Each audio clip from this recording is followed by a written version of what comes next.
All right, it's 12. We've got some folks on the line, and I think that a couple more are probably going to jump on soon. But I'm going to go ahead and get us started.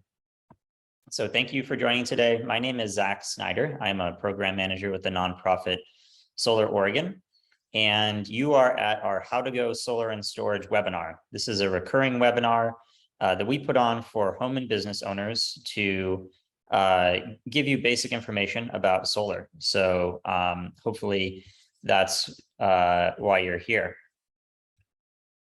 We are going to walk through a few things. First, I'll talk a bit about how solar works. What does it look like? How is it configured?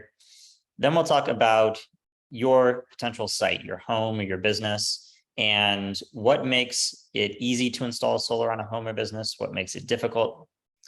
We'll then dive into a really popular topic, which is energy storage, which is the idea of adding a battery to your solar system to allow you to use your power when the grid is down.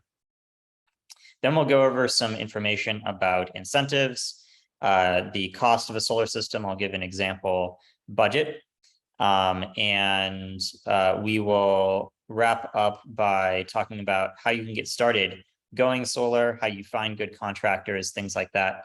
And we'll have a Q&A at the end. I always like to answer all and every single question that I receive. I'll show you what the Q&A box looks like in a minute. That's the place where you can put your questions. Just know that if you have questions about solar in general, about anything we talk about in this webinar, or about your site specifically, I'm happy to try to answer all of those at the end. And so make sure to keep track of those.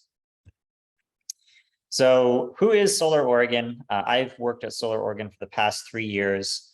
Solar Oregon is a 43-year-old nonprofit that works to increase the adoption of solar energy and other related technologies like energy storage across the state through education and advocacy. So we have recurring educational programs like this How to Go Solar and Storage webinar. We also host solar tours. We just had our biggest tour of the year is our Go Zero tour. It was a tour. We had 8 zero energy homes around the Portland area and 3 others around the state. You can still check out the virtual Go Zero tour website, and that's something I'll send out in an email after this webinar. We also have another tour coming up on October 29th, and that is our Solar Winery tour. And that's always a fun one. This is the first time we're having it in October. It's the 10th annual event, and we've got a bus that's going to pick people up in Portland and Tualatin, head down to Crosby Hops Farm. This is our annual fundraiser. And so it's a great way to support Solar Oregon, have some fun, taste some wine, and also some beer, since we're going to be at the Hops Farm there. We also put on community campaigns like Solarize campaigns, and just generally like to tell solar stories. You can support our work by becoming a member. Thank you to anybody who's on the call who already is a member, or by donating. I'm going to go ahead and drop some links in the chat. I'm going to drop all the links right now because I just have them copy pasted here. But you can see our website, find information about us. You can also see ways to donate and things like that. And there are some other links that I'll reference later. Regardless, thank you to everybody who supports Solar Oregon and helps us to spread the word and get folks the information they need so that they can feel confident going solar. Thank you also to Energy Trust of Oregon. They're a statewide nonprofit that provides incentives for solar. Some of the great solar incentives we have access to here in the state provided by Energy Trust of Oregon. So I talk about them a lot. And they also support educational programming like this webinar. And they serve the customers of the main investor-owned utilities, including Portland General Electric, Pacific Power, Northwest Natural, et cetera. So I mentioned that one big point of these webinars is to answer all your questions. So I definitely want you to put all of your questions in the Q&A box. If you don't see the menu with the buttons that might look like this, you might have to mouse over your screen. But when you do, you'll see there's a chat. Please do not put your questions in the chat. Put them instead in the Q&A box. It's a separate thing, and it records the questions one by one, so I can easily queue them up at the end. That's how I'm going to know that you asked a question, is if it's in the Q&A box. Definitely use the chat. Again, I dropped links in there. I'll drop those links again towards the end of the webinar. Oh, looks like I may have accidentally dropped them just to myself. So just gave them out to all you guys now. So you should have those in the chat. Feel free to use the chat, say hello. And I'm also going to open up a couple of polls before we get started. You should see a dialog box on your screen with a few options. The question is, where are you joining from today? And you can see different areas there. So just go ahead and click the one that seems most reasonable for you. And I'll just give another couple seconds here for folks to, you guys are pretty quick. All right, looks like we are spread out throughout Portland, Willamette Valley, and Oregon Coast. Cool, so welcome. Got a couple other polls here. This is a demographics poll. It's required for our funding, but it's optional. So if you would, please consider filling this one out too. There are several questions. I believe there's 4 questions.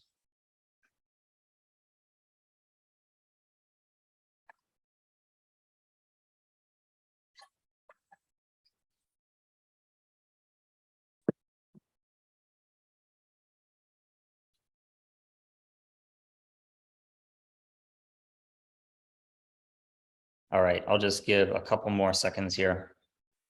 Looks like most people already are in.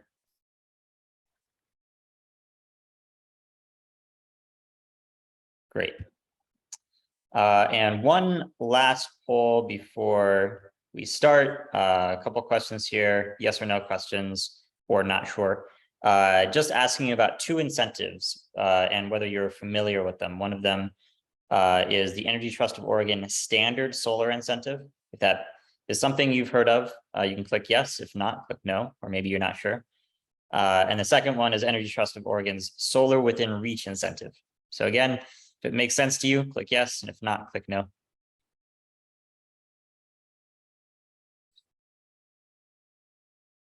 This is how we track the success of our webinars, so I appreciate your input here. I'll just give a couple more seconds.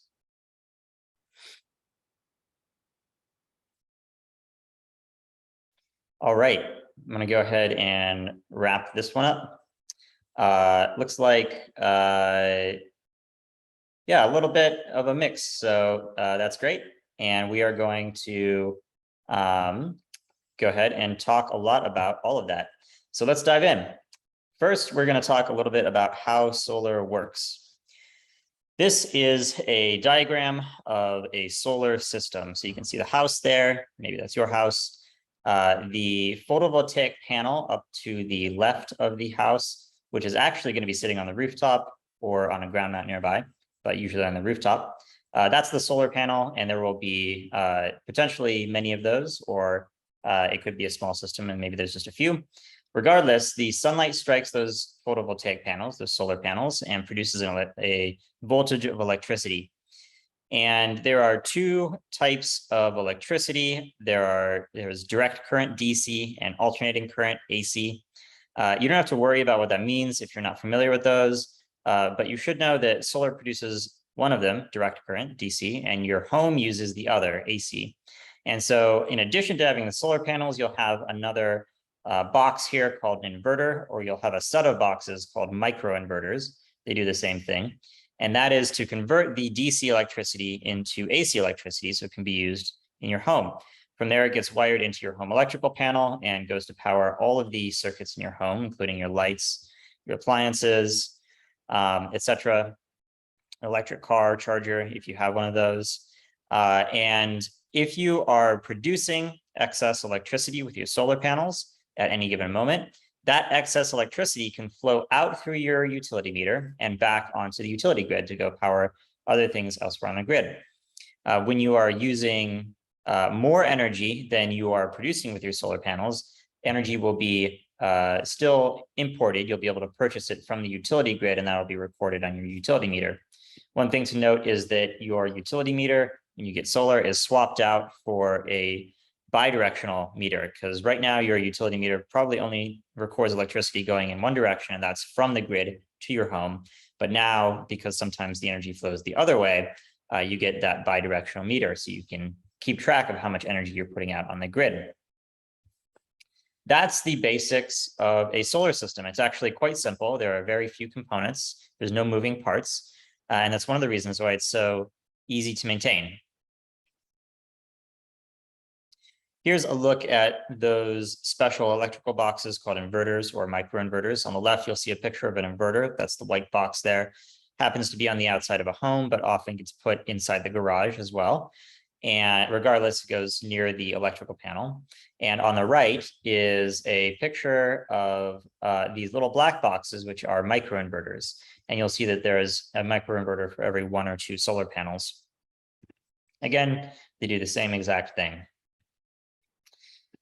Now, solar can be mounted in 2 main ways. One is on your roof, which is a great place to mount solar. The majority of solar systems get mounted on the roof. And that works really well because your roof is otherwise just sitting there baking in the sun. Another way to install solar is called a ground mount. And a ground mount is what is pictured on the right. You can see that that is away from the home or business that it's powering. And so a copper wire needs to be buried between the ground mount and the home. So ground mounts also work great. Of course, you have to have the space for them. They can cost a little bit more because the copper wire can actually be kind of expensive if the ground mount is far away from the home. And that's partially due to the cost of copper, partially due to the cost of burying it. But these are both great ways to mount solar. When I mentioned that your excess solar energy can be exported onto the grid and go be put to useful work elsewhere, maybe in a neighbor's home, there's a process called net metering that allows you to get credit for that electricity that you're exporting under certain conditions, most conditions. So I'm going to explain these 2 graphs here. This is showing how much electricity in the orange bar you are producing with your solar system versus the blue bar is how much you're consuming with all your lights, appliances, etc. And we're going to take a look at a typical summer month, and we're going to take a look at a typical winter month. So in a typical summer month, you can see the orange bar is higher, and that's because you're producing more solar electricity than you're consuming. And so that green arrow is the amount of electricity you're exporting to the grid, and that is your net metering credit earned. Those are the credits that then you can use later, for example, in a typical winter month when your solar will be producing less energy because it is cloudy, and that is how solar works. You can see that there is a difference then between the orange bar and blue bar, and the red arrow is how much electricity you would have to buy from the electricity company. However, because you earned some credits in the summer months, you're able to roll those over to the winter months and use them to offset that electricity there. So it's a really great system, and allows you to offset potentially all of your electricity usage throughout the year, as long as your system is big enough to do that. One thing to note is that although the credits roll over from month to month, they do not roll over from year to year. However, the net metering year is not the typical calendar year. It starts on March 1st, so that you can start to accumulate credits in the first part of the net metering year that you can use to offset the winter part of the net metering year. So it works really well, and it's a great system because of that. All of this results in reduced energy bills amounts. So that's the whole point of solar to a lot of people. Obviously, solar is clean, renewable energy, but a lot of folks look at the bottom line, and this is one of the great things, is that solar can actually be a way to, after the system pays itself off eventually, after that point, you are saving money on your electricity bills every single month. It's a way to build wealth, essentially. That's the basics of how solar works. Pretty easy. Let's dive into how is my home right for solar? What are aspects of your home that might make it easy or difficult to install solar? First thing I'm going to talk about is system size. Solar systems can be sized very small, just a couple of panels. You might not find a solar company that will install fewer than, say, 6 or 8 panels, but they can also be incredibly large. A typical residential system might be even as large as, say, 40 panels, which would be pretty big. The typical system size is about 18 panels, and the system size is measured in something called kW. You don't have to worry about what that means, but just know that that average system size translates to about 6 kW in the state of Oregon. So what influences the size of the system that you may choose to install? First and foremost, based on what I just told you on net metering, you might realize that it's based on how much electricity you consume, because if you consume a very small amount of electricity, you're going to want to build a system that meets but does not exceed that amount of electricity, because you will not gain those credits that don't roll over from year to year. Again, they roll over from month to month, but not from year to year. So that's something that solar companies are very used to doing, is sizing a system to meet your needs and not really generally assuming that you want to go over that. Other factors that can affect the system size are available roof space. Maybe you use a lot of electricity, or maybe you just have a smaller roof and you're not able to offset 100% of your usage. You can still build a system that utilizes all of your roof space that's appropriate for solar and offset a portion of your electrical usage. And that can still be really useful and a great way to save some money on your energy bills. You can also choose to install a portion of your roof and offset a portion of your electricity usage based on your budget. And maybe you decide that you want to be able to install more solar panels later. That is something that happens. And just note that if you are thinking about doing that, you might want to talk with your solar contractor to make sure that they size your inverter correctly, your solar inverter, so that you can install solar panels, an additional set of solar panels later, and plug it into the same inverter instead of having to buy another inverter for that new system. Next, let's talk about how much sunlight you receive. That's what I mean by solar access here. This is an example of a home with some solar panels, and you can see the compass rows underneath with the cardinal directions. And these arcs and this yellow ball that's floating over the home, these arcs represent the path of the sun in the summer and the winter. Regardless, because we're in the northern hemisphere, above the tropics here, the sun will always be in the southern sky. And that means that south-facing roofs are ideal for solar. However, east and west-facing roofs can also work very well for solar. North-facing roofs are really the only roof plane where we do not install solar. However, you could have, in theory, a perfect south-facing roof and still be thwarted by a beautiful sequoia tree or a building next door or something like that. Shading can be an issue. It's probably one of the more likely things to make it solar impractical for you if that's the case.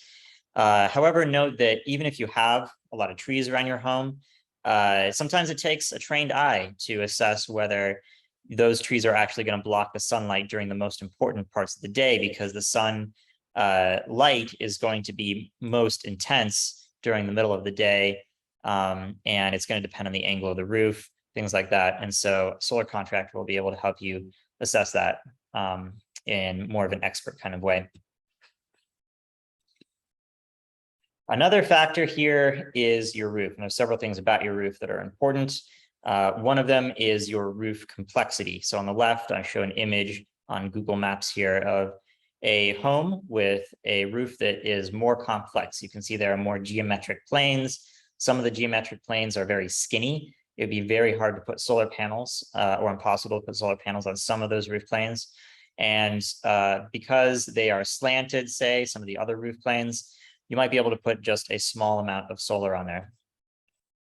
However, contrast that with the home on the right, which has a relatively simple roof plane. And you see this big, beautiful area that is all south facing, which is excellent for solar. Another thing that matters about your roof is the condition of the roof. There are different types of roof. There's metal roofs, asphalt shingle roofs, which is pictured in this image here. Metal roofs, typically, this is not so much a concern because metal roofs just last longer. And so it's less likely that your roof is in poor condition if you have a metal roof. It's more likely that you're nearing the time when you would have to re-roof if you have an asphalt shingle roof. Solar should not be installed if you are about to re-roof. However, when you re-roof, you get a new roof. That is the perfect time to go solar. The reason for this is that when you re-roof, that's not something you can postpone really. And your solar system will have to be uninstalled. Then you will re-roof, and then your solar system will be reinstalled. And that uninstallation, reinstallation process for the solar panels can be pretty expensive, can cost several $1,000s. So it's something that you want to avoid until it's necessary. And if you have at least 10, maybe 15 years of roof life left, I would say you're in a really sweet spot. Once you get down to 10 years of roof life, Energy Trust of Oregon does not any longer give you incentives for going solar. You have to have at least that 10-year minimum. Finally, what is underneath your roof can be important. And this is because your solar installer will have to get a structural permit for your solar installation. And the structural permits are designed to ensure that the solar panels are not going to be a burden to your roof. And so here is the way to think about this. On the left, I have an image of what is called trusses, and you can see these support beams that are vertical and also horizontal up top. And if you have trusses in your roof, you should be a-okay. There should be no problem for you to get solar, and this is the case for most new homes. Most new homes have trusses. The image on the right, you can see there are no supporting beams. You just have these rafters that go from eave to crest of the roof. And if you have a home like this, maybe it's an older home, it could still be just fine, and you could still get your structural permit just fine. The issue comes in when these rafters span too far distance, or if the rafters are cut too thin. And so the solar contractor will likely get up in your roof. They'll take a look at that, take some measurements, and they'll either say your rafters are fine, or they'll say we need to hire an engineer to perform some calculations on your roof.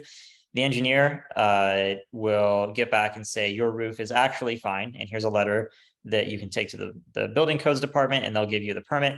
Or the engineer will say that you have to reinforce your roof if you want to go solar, and that is something that your solar contractor can do for you, is provide those reinforcement installations.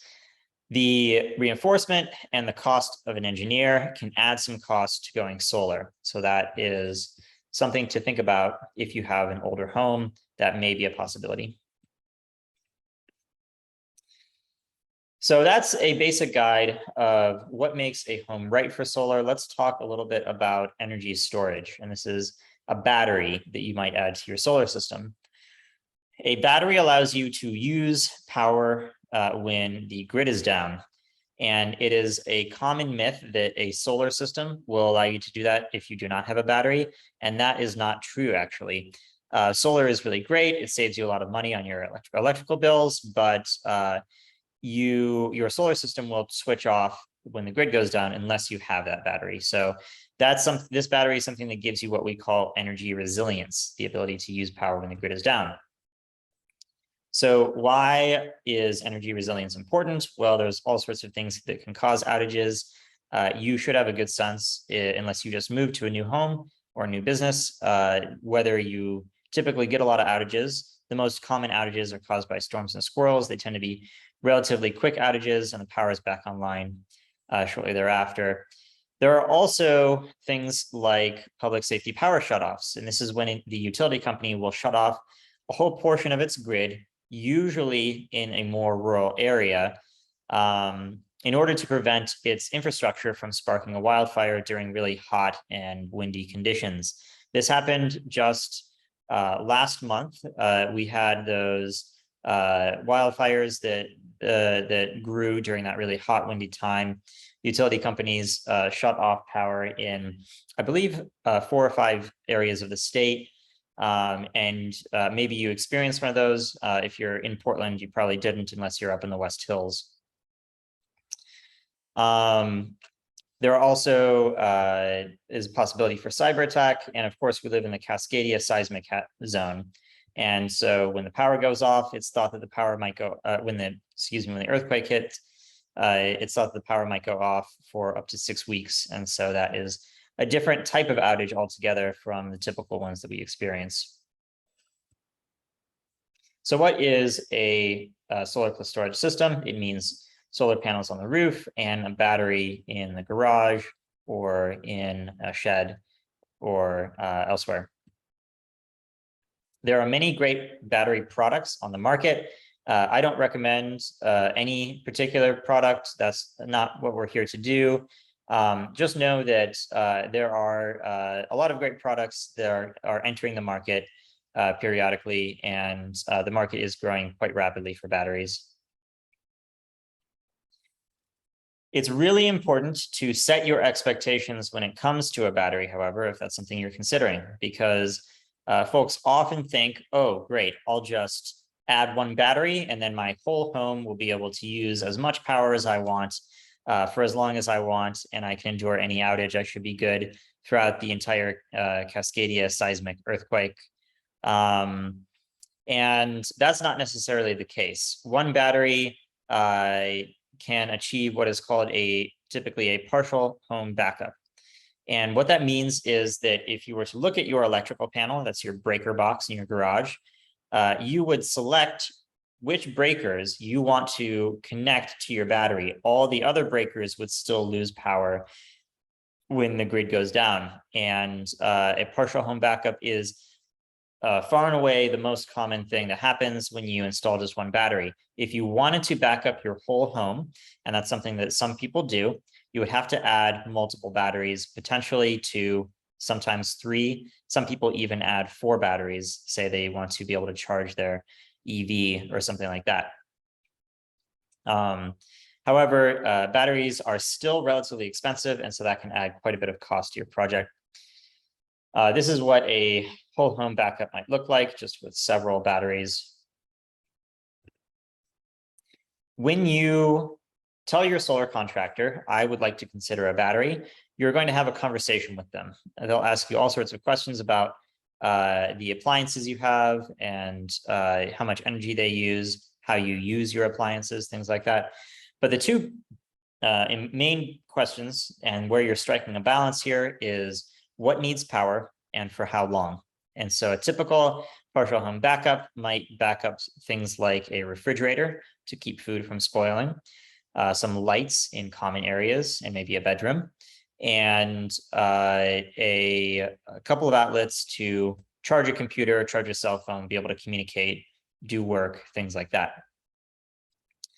And if you were to add another appliance on there, say you wanted to add a space heater or you wanted to add a television, that may reduce your expectations then for how long your battery can endure an outage in under typical usage conditions. So just know that that's a conversation. It's something to think about.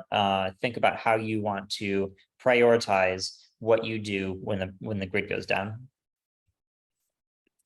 Here is a look at what a partial home backup will look like. Like I said, you'll go into your breaker box, select which breaker circuits you want to back up with your battery. Your solar contractor will actually move those to a whole new electrical panel that's going to be installed called the Essential Loads panel, and that's what gets connected to the battery. So that's what we're looking at right here.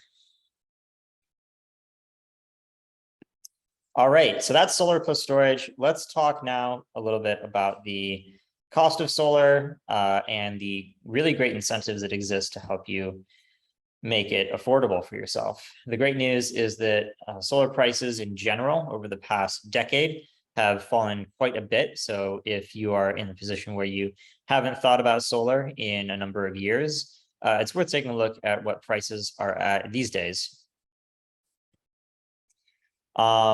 There are three main sources of incentive that you can take advantage of in Oregon. One of them is the federal solar investment tax credit.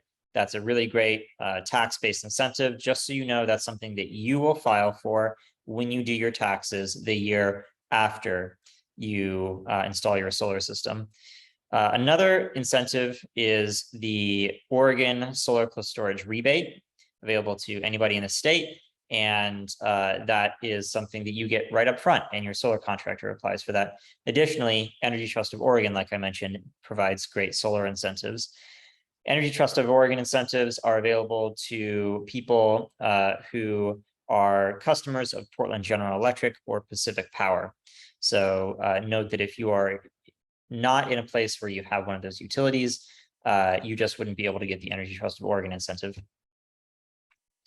So what do these incentives look like? The federal incentive is quite generous. It's a 30% dollar for dollar tax credit. So you have to have the tax liability. Again, you'll file for that when you do taxes. You can claim it over, I believe it's 3 years. So you don't have to have all that tax liability right up front, but you do have to have some tax liability.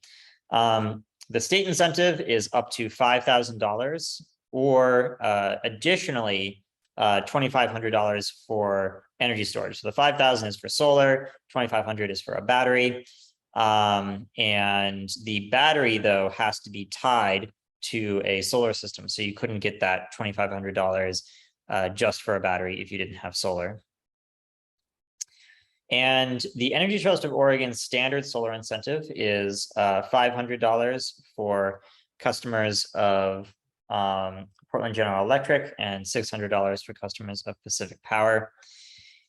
Energy Trust of Oregon provides another really great incentive called Solar Within Reach. And this is an income-based incentive. And the income thresholds are relatively generous. So for example, a household of 4 residents could earn, as long as they fall below a household income of $112,860, they should be able to take advantage of Solar Within Reach. You can look at the links I posted in the chat and find more information about Solar Within Reach and the different income thresholds based on household size. However, this incentive is much larger. It's up to $6,000 for Pacific Power customers and up to $7,200 for PGE customers, Portland General Electric. This is a $1 per watt incentive. That means that if you had a really small system, your incentive might be a little bit less than that $6,000 or $7,200. But if you have an average size system, you should get the full incentive value there.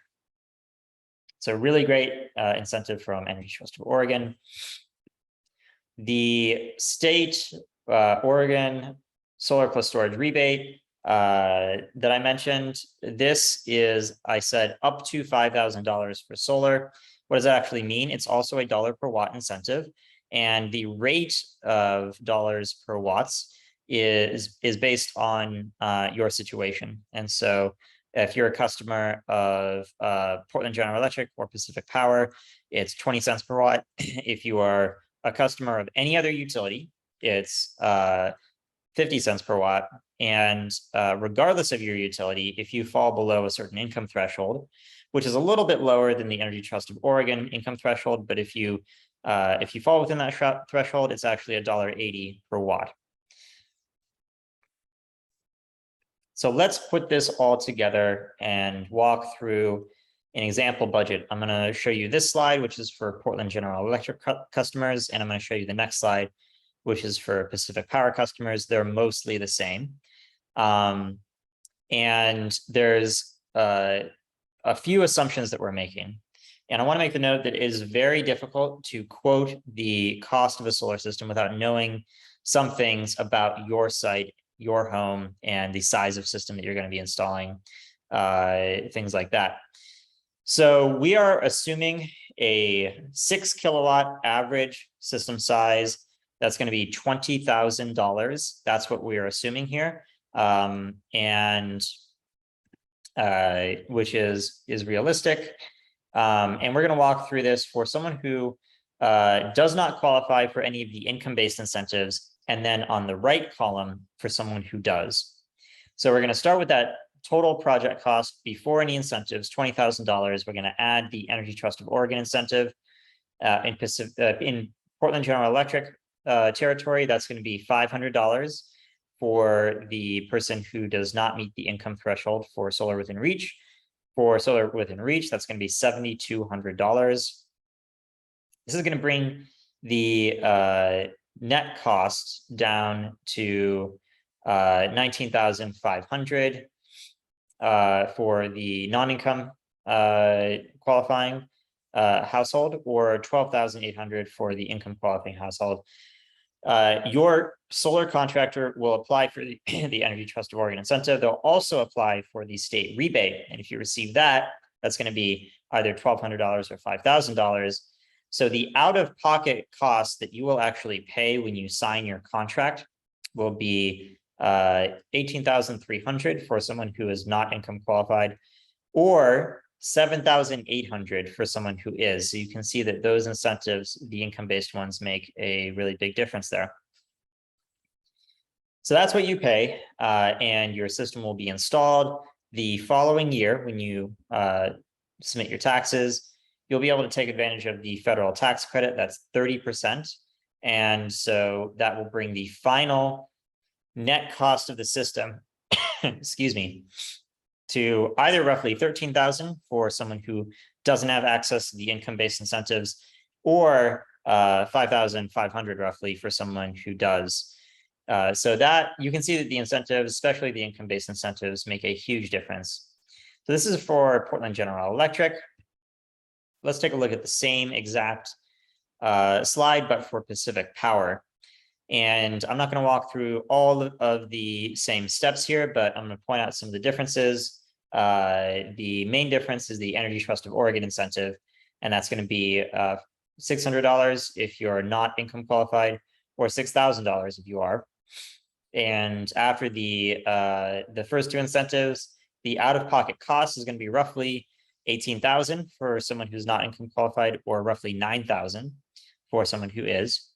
And the final cost after the tax credit is claimed is going to be roughly $13,000. So that's about the same for Pacific Power and Portland General Electric, or roughly $6,000 for someone who's income qualified. So this is the net cost of the installation of your solar system.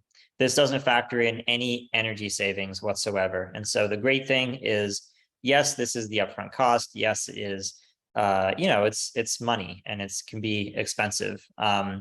But then you are saving money on your electric bills every single month. And eventually the system pays for itself. And after that, you're actually better off financially on the whole than you were before you installed solar. So this is, again, take this with a grain of salt. Note that there are financing options. I'm happy to answer questions about that.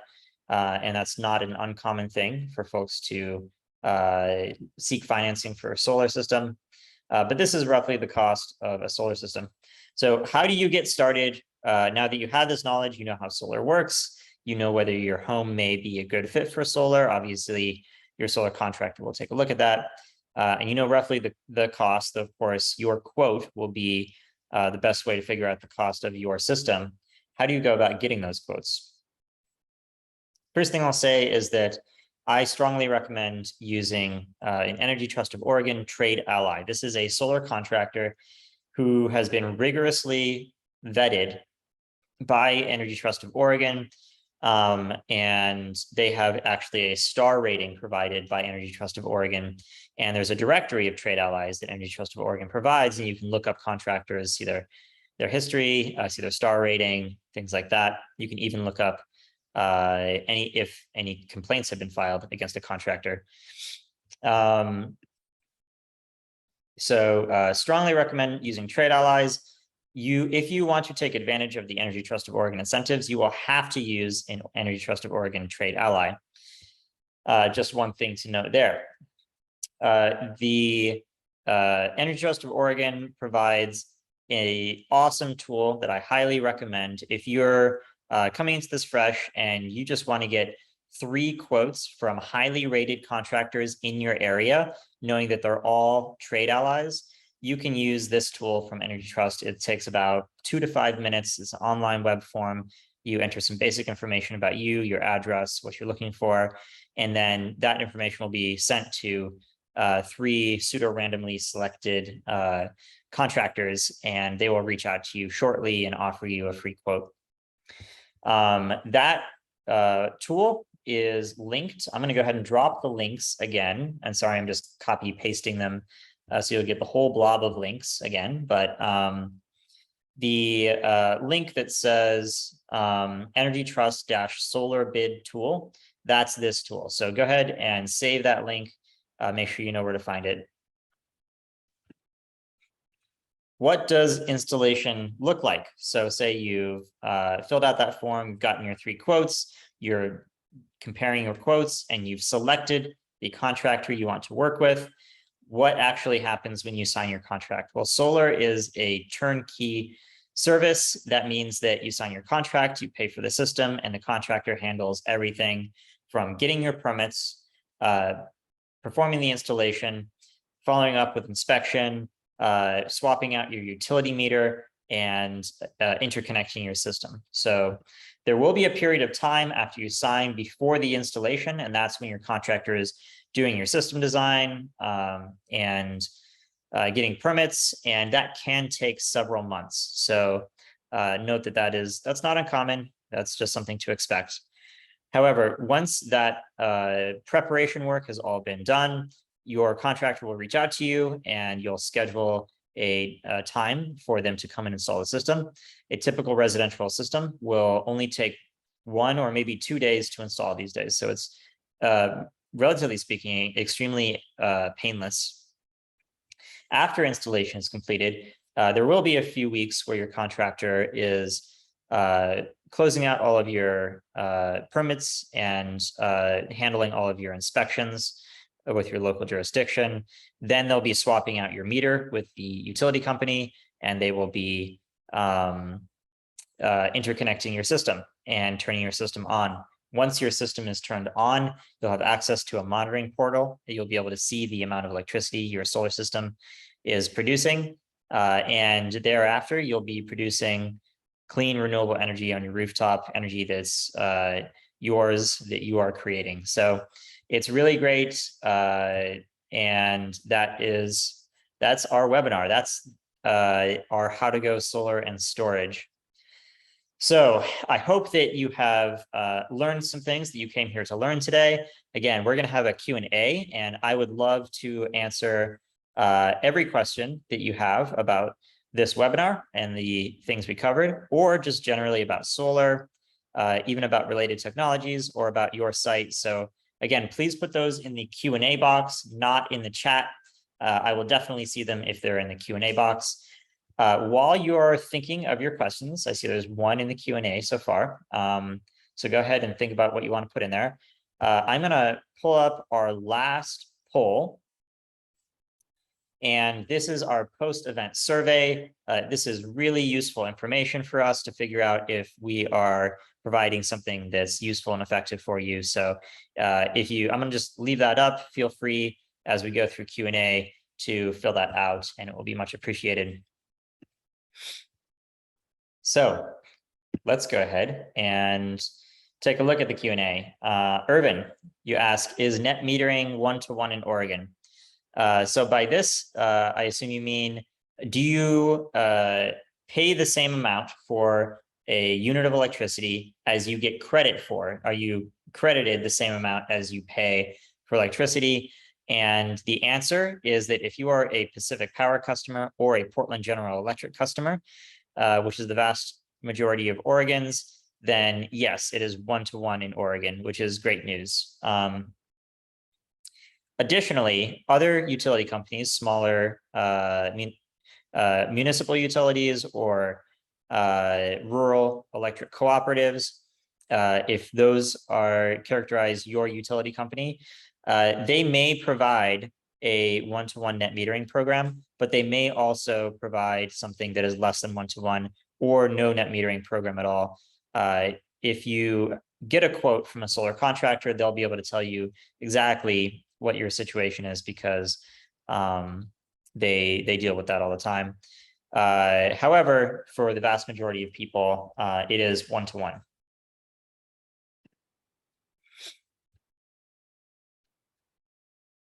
Go ahead and I'm going to give a couple minutes for people to put more questions in the Q&A, and know that there are no bad questions, and I love to answer them.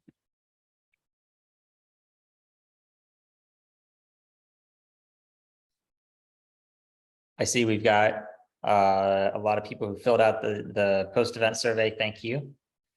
I'm going to leave that up for just another minute or so.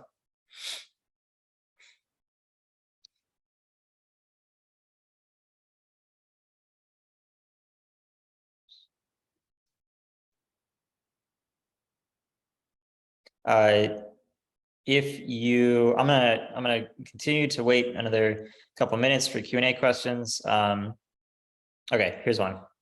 Sean, you ask, how long do solar panels last?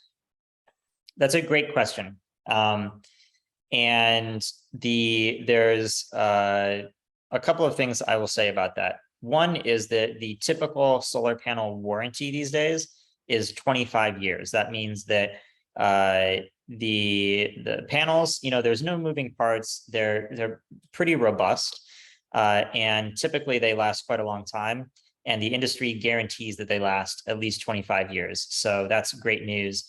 How much longer than 25 years do solar panels last? Well, that's unknown, partially because there simply aren't enough solar panels installed for us to have all the data points we need to know with great reliability how long panels last beyond that 25-year mark. However, some of the first solar panels that were created many decades ago are still putting out energy. Solar panels do degrade very slowly at a predictable rate of about 1% per year. And so at the end of that 25-year period under which your panel is warrantied, and so, if it broke, you could replace it for free. After that 25-year period is over, your solar panels might be producing about, 75% of what they were when you first bought them, but that is still producing, a decent amount of electricity. All right, we've got lots of questions here.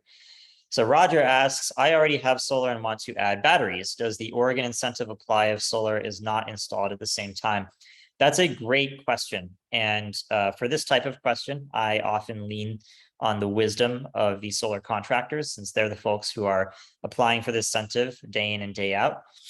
And what I have heard from solar contractors is that the rule is not actually explicitly laid out in the rulemaking for that incentive of whether a battery added to an existing solar system counts. A lot of solar contractors, I think, are assuming that it does count, but haven't tested it yet. And so there's a little bit of gray area. And until somebody applies for that kind of situation and the state gives an answer there, we won't actually know. But I'm pretty confident that that's the case. But I cannot speak to that with certainty, unfortunately. Jeff asks, will the presentation be available for later review? Absolutely. We are going to put this on our YouTube. I will send you a link to this webinar recording. And our YouTube actually has dozens and dozens of recorded webinars, including lots of versions of our How to Go Solar and Storage. I would suggest watching the most recent one because the incentive information is most updated. But also you'll find a lot of other things that we have created, past panel discussions and special topic webinars we've hosted, things like that. But yes, I'll be sending out a link for this recording. Anonymous asks, any response to solar companies soliciting panels and financing bundled with contract repaid on utility bills? Just want to make sure that I'm matching your question up with what I'm assuming I'm thinking it is. Panels and financing bundle contract repaid on utility bills. I'm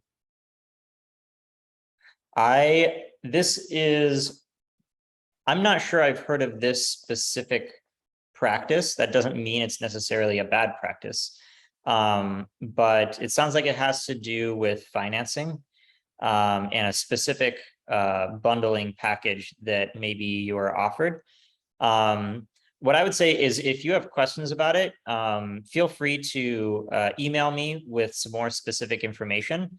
I'm happy to take a look at that and review that for you. And I may not be able to give you a hard answer, whether that's a good thing or not. But I want to, before I give an answer, I'd like to make sure I know exactly what you're talking about, because I don't think that really rings a bell for me. If you look in the chat, you'll find my email in there, and it'll also be in the email that I'll send out after this webinar. Derek asks, how about the inverter expected lifespan? That's a great question. Between the two components of a solar system, that is the solar panels and the inverter, they're both robust products. The panels are very robust, and the inverters are the component that is more likely to fail first. That doesn't mean it will, but that is what you'll want to pay more attention to. The great news is that inverters now come with either a standard 25-year warranty, which is the exact same as the panels, or with an extended 25-year warranty, which I highly recommend if that's the case. So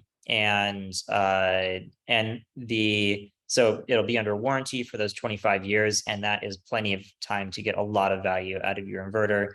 And so in terms of expected lifespan, I can't speak to that generally for inverters, but except for saying that the industry will guarantee it for 25 years. Sean asks, is it feasible to have them in a coastal climate? Yeah, so a lot of people on the Oregon coast have solar. There's a Oregon coast-based solar company, and in Coos Bay, and it's absolutely feasible to have solar panels in a coastal climate. I'm assuming your question is mostly about the amount of cloudy weather that you have. And in general, what I point people towards when people ask, is it just too cloudy to have solar here, is that Germany is actually the most solarized nation per capita in the world. And the vast majority of the land area of Germany, if you look at a map of how much sunlight it receives, pretty much all of Germany receives less sunlight than any part of Oregon. So we have certainly a reputation of being very cloudy, but you can pack in a lot of sunlight into the sunny summer months. And that's certainly the case here in Oregon. And so, yeah, solar works great on the coast, it works great in the Willamette Valley, and it works great out in central and eastern Oregon. Roger asks, are the slides available as a PDF? I can certainly add a PDF to my email when I send it out later, or give a link to a PDF. And Sean asks, I'm assuming the sample budget was just for the panel system. How much do batteries cost? Yeah, that's a great point. that was an example budget for solar panels, not for a solar plus battery system. Batteries are separate. In terms of how much batteries cost, is going to depend a little bit, excuse me, on the type of battery that you choose, and different types of batteries have different capacities. So there's going to be, you're going to balance, you know, the brand and the make with the capacity of the battery. So the typical battery costs, you might see batteries advertised in places for around $6,000-ish for a pretty typical home battery, 1 unit for that battery. However, the installation costs can match that amount of money as well. So I would say that, you know, $12,000 to $18,000 is very loose ballpark. Don't quote me, don't hold me to that. I don't have the same kind of draft cost chart for batteries, but this is what I hear from contractors very routinely, especially recently, is say maybe about, you know, $12,000 to $18,000. But the best way to know, of course, as with solar, is to get a quote. Irvin asks, is it best to have the inverter installed closer to the meter or to the panels? Can inverters be outside on a south-facing wall? This is a great question. So the inverter typically is installed near the electrical panel. It's not technically the electrical meter. The meter is the thing that records the amount of electricity going either way, and the electrical panel is your breaker box.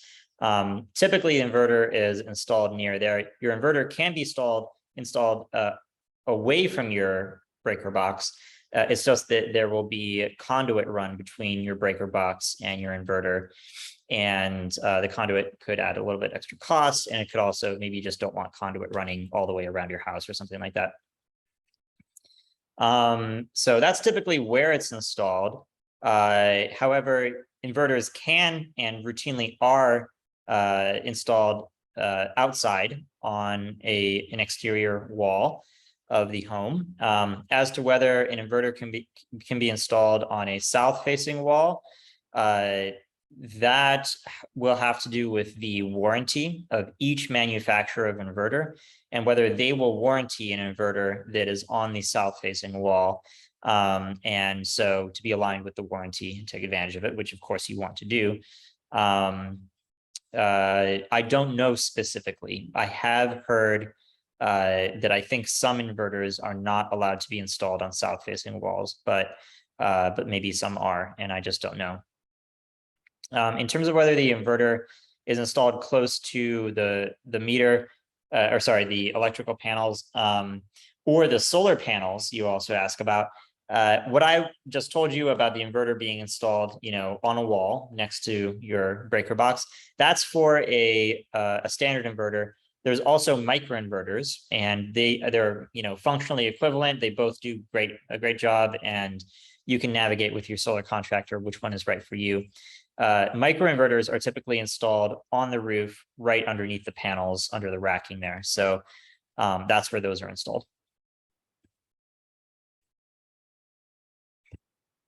All right, so it looks like we are out of Q&A. If you are able to sneak one in there, a last one in the next couple seconds, I will answer it, certainly. However, thank you everybody for joining us today. Thank you for being here to learn about solar, for filling out the post-event survey. It's much appreciated. Again, this is recorded. I will send out the recording, and you'll have that information. You are welcome to join any of our future events, including our solar wine and brew tour on October 29th. And regardless, I wish you best of luck on your solar journey, and certainly be in touch if you have future solar questions. We're here as a resource for you in your solar journey. So thanks a lot and have a great day.